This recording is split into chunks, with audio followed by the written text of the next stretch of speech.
बिस्मिल्लाहिर्रहमानिर्रहीम। अस्सलाम वालेकुम नाज़रीन, मेरा नाम सरवत वलीम है। जहाँ भी रहें खुशबाश रहें, अल्लाह की अमान में रहें, बखैर व आफियत आप लोग रहें। एक तारीख़ है जिसका पाकिस्तान तहरीक इंसाफ की तरफ से बाकायदा ऐलान कर दिया गया है, और मैं कल से आपको ये बता रही थी कि सवाबी के अंदर जो जलसा हुआ है उसमें पाकिस्तान तहरीक इंसाफ ने अपने आइंदा के लाहे अमल का ऐलान कर दिया है।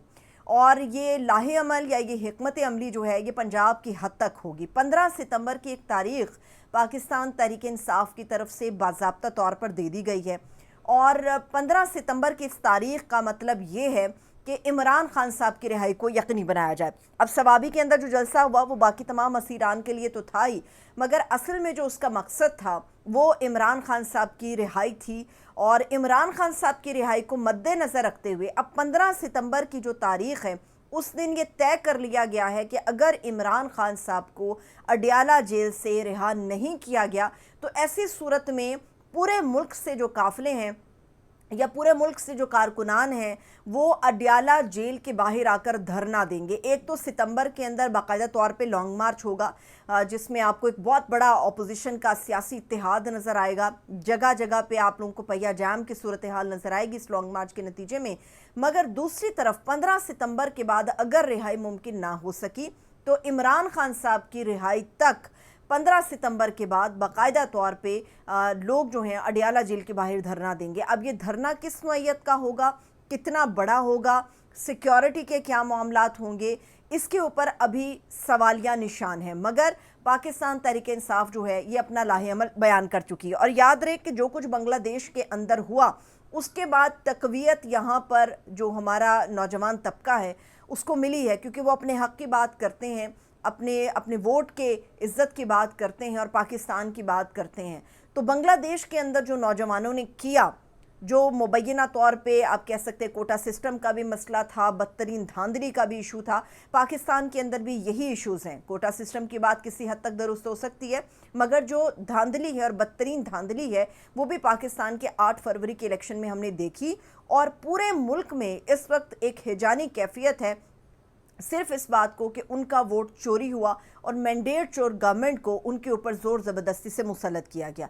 अब क्या सूरत हाल बनेगी ये तो आइंदा आने वाला वक्त बताएगा, लेकिन इसके अंदर एक और भी बहुत बड़ा प्रेशर हमें बनता हुआ नज़र आ रहा है। उसकी वजह यह है कि हम सब जानते हैं कि पिछले चंद रोज़ से इस्लामाबाद के अंदर, रावलपिंडी इस्लामाबाद के दरमियान जमात इस्लामी की तरफ से एक धरना दिया गया, और ये धरना अवाम के लिए है, महंगाई के ख़िलाफ़ है, बिजली और गैस के बिलों के ख़िलाफ़ है, IPPs के ख़िलाफ़ है कि किस तरह से IPPs के जो कैपेसिटी पेमेंट्स हैं उनकी मद में लोगों की जेबों के ऊपर डाका डाला जा रहा है, लोगों की जेबों को काटा जा रहा है, उनके रिस्क को काटा जा रहा है, उनके किचन आइटम्स को काटा जा रहा है, हर शख्स के आराम सुकून और उसकी ज़िंदगी को काटा जा रहा है।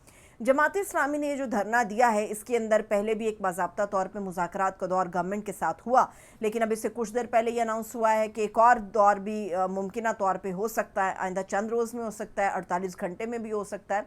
लेकिन याद रहे कि जमात इस्लामी ने बाकायदा तौर पे मौजूदा हुकूमत को धमकी लगा दी है।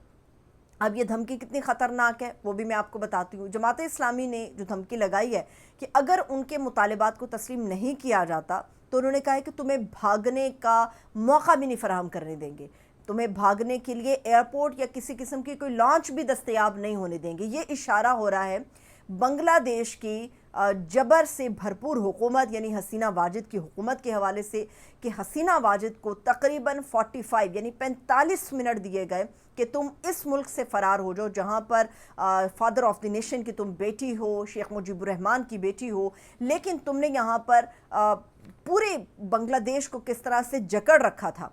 उसके लिए सिर्फ 45 मिनट दिए। इक़्तिदार के मसनद पर बैठने वाली हसीना वाजिद अपने लिए अपने ही मुल्क के अंदर कोई एक महफूज मकाम भी तलाश नहीं कर सकी। तो जमात इस्लामी ने भी अब बाकायदा धमकी दी है मौजूदा हुकूमत को कि अगर हमारे मुतालिबा तस्लीम नहीं किए जाते तो हुकूमत गिराओ तहरीक के नतीजे में तुम्हें भागने भी नहीं देंगे।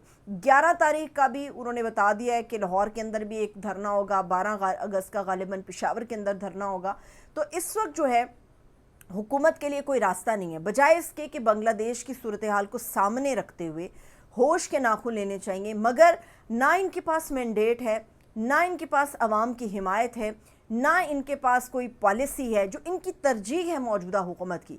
موجودہ حکومت کی ترجیح صرف اتنی ہے کہ اپنے مفاد کے لیے قانون سازی کی جائے۔ اب پارلیمنٹ کے اندر سے جو قانون سازی عمل میں آئی ہے، جو نیشنل اسمبلی سے منظور ہوئی، پھر ابھی سے کچھ دیر پہلے سینٹ کے ایجنڈے میں بھی یہ چیز شامل نہیں تھی، مگر ایجنڈے کو بالائے طاق رکھتے ہوئے اس قانون کو منظور کیا گیا، اور یہ قانون جو ہے الیکشن ایکٹ ترمیمی بل کا ہے، جس کے ذریعے پاکستان تحریک انصاف کی مخصوص نشستوں کے اوپر ڈاکہ ڈالنے کی اب کوشش کی گئی ہے۔ اب سب کو پتہ ہے کہ واردات کیا انہوں نے کرنے کی کوشش کی، بجائے اس کے کہ اپنے قبلے کو درست کریں، عوام کے غصے کو ٹھنڈا کریں، ان کے لیے کوئی بہتر اقدامات کریں، کیونکہ ہمارا پڑوس ہمارا حصہ تھا، بنگلہ دیش ہمارا حصہ تھا، اس سے سبق نہیں لیا، اور ہم نے دیکھا کہ پھر حسینہ واجد کی گورنمنٹ کے ساتھ کیا ہوا۔ مجھے یہ دیکھتے ہوئے دکھ بھی ہوا، تکلیف بھی ہوئی، اور اقتدار پر بیٹھنے والوں پر رحم بھی آیا کہ کس طرح سے آج میں نے کچھ ایسی ویڈیوز دیکھی کہ جگہ جگہ شیخ مجیب کے مجسمے تو گرائے جا رہے ہیں، مگر باقاعدہ طور پہ جو نوجوان ہیں وہ شیخ مجیب کے مجسمے کے اوپر پیشاب کر رہے ہیں۔ یہ صورتحال ہے اس وقت بنگلہ دیش میں۔ اس میں شیخ مجیب غدار تھا یا نہیں تھا، پاکستان کے اندر جو موجود رہنما ہیں ان کی سٹیٹمنٹس تو تبدیل ہو رہی ہیں، ان کے سٹیٹمنٹس میں بھی آتی ہوں، مگر ایک بیٹی نے اپنے باپ کی جد و جہد کو غارت کر دیا، لات مار دی، منو مٹی تلے دفنا دیا۔ ایک شخص جس کو فادر آف دی نیشن سمجھا جاتا تھا، اس کی بیٹی نے خود کو اس طرح سے بیچ ڈالا کہ اپنی عوام کے اوپر جبر اور ظلم کس طرح سے کیا، اور اس کا خمیازہ نہ صرف اس نے، اس کے خاندان، بلکہ فادر آف دی نیشن شیخ مجیب الرحمان نے بھی بھگتا۔ اب بنگلہ دیش میں جو کچھ ہو رہا ہے، پاکستان میں جو ہمارے سیاسی رہنما ہیں وہ اپنے آپ کو سیف سائڈ پہ کس طرح سے رکھ رہے ہیں۔ ماضی کے اندر جو لوگ شیخ مجیب کو غدار محب وطن کہتے تھے، اور یہ وہ لوگ تھے جب وہ اپوزیشن کے اندر تھے، یہ وہ لوگ تھے جو اس وقت حکومت کے اندر موجود ہیں۔ ان میں خواجہ آصف سر فہرست ہیں۔ خواجہ آصف ماضی میں شیخ مجیب کو محب وطن قرار دیتے تھے، پوری نون لیگ محب وطن قرار دیتی تھی۔ آج جو کچھ بنگلہ دیش میں ہوا ہے اس کے بعد شیخ مجیب ان کے لیے غدار بن گیا ہے، اور غداری کا ٹیگ لگا کے عمران خان کو تنقید کا نشانہ بنا رہے کہ یہ ہے شیخ مجیب جس کا تم نے بات کی، جس کا تم نے حوالہ دیا۔ تو میں اسی لیے کہوں گی شیخ مجیب غدار ہے یا نہیں، اس کے لیے حمود الرحمان کمیشن رپورٹ کو کھول دینا چاہیے، اس کو پبلک کر دینا چاہیے، جس کے اوپر مرچیں لگتی ہیں موجودہ حکومت کو بھی، اور حمود الرحمان کمیشن کی طرف بڑھنے نہیں دیا جاتا۔ لیکن یہاں پر بات ہو رہی ہے صرف پاکستان کی۔ عوام جو ہے وہ غصے سے، انتقام سے لبریز ہیں۔ موجودہ حکومت کو اپنا قبلہ درست کرنا ہوگا۔ اسے ایک جملے میں بڑی طاقت ہے کہ بیٹی نے باپ کی جد و جہد کو غارت کر دیا۔ وہاں پر بھی خاندانی سیاست، موروثی سیاست کا ایک رواج چلا آ رہا تھا، اور ہماری بدقسمتی یہ ہے کہ پاکستان کے اندر بھی جو رولنگ ایلیٹ ہے ہماری، اس میں جو خاندان رول کرتے آئے ہیں کئی صدیوں سے، کئی دہائیوں سے، وہ لوگ بھی موروثی سیاست کے اوپر یقین رکھتے ہیں۔ بنگلہ دیش میں بھی موروثی سیاست تھی، ان کو بھاگنا پڑا۔ عوامی لیگ کے جو لوگ ہیں ان کو پکڑا جا رہا ہے، تشدد کیا جا رہا ہے، مار کر لہو لہان کر کے لٹکایا جا رہا ہے۔ پاکستان کے اندر خدا نہ خواستہ اگر ایسے حالات ہو گئے تو ہم کیا کریں گے؟ یقینی طور پہ اس کی فکر حکومت کے اندر ہونی چاہیے، مگر بدقسمتی یہ ہے کہ حکومت کے اندر اس کی فکر نہیں ہے۔ لیکن ستمبر کے اندر تبدیل ہو سکتی ہیں، سیاسی صورتحال بھی تبدیل ہو سکتی ہے، لوگوں کے موڈ بھی تبدیل ہو سکتے ہیں، کیونکہ ستمبر کے اندر بہت کچھ کرنے کا پلان ہے۔ 14 اگست کے بعد سے پاکستان تحریک انصاف نکلے گی، اور ستمبر کے اندر لانگ مارچ کی کال ہے، ستمبر کے اندر دھرنے کی کال دے دی گئی ہے۔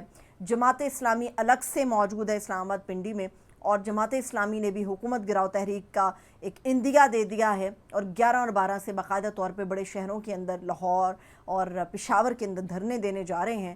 حکومت کو اپنا قبلہ درست کرنا ہوگا۔ اگر قبلہ حکومت اپنا درست نہیں کرے گی تو اس کا خمیازہ اس کو بھگتنا پڑے گا، کیونکہ جاتے جاتے میں صرف اتنی سی بات آپ لوگوں کے سامنے رکھ دوں کہ دھاندلی اور بدترین دھاندلی کے نتیجے میں بنگلہ دیش کی جو حکومت وجود میں آئی اس نے عوام کو لبریز کر دیا۔ پاکستان کے اندر بھی مینڈیٹ چوری کے ساتھ موجودہ گورنمنٹ آئی ہے، ان کے پاس بھی مینڈیٹ نہیں ہے، اور یہاں پر بھی بدترین دھاندلی کی گئی ہے۔ مجھے اجازت دیں، اپنا خیال رکھیں، خدا حافظ۔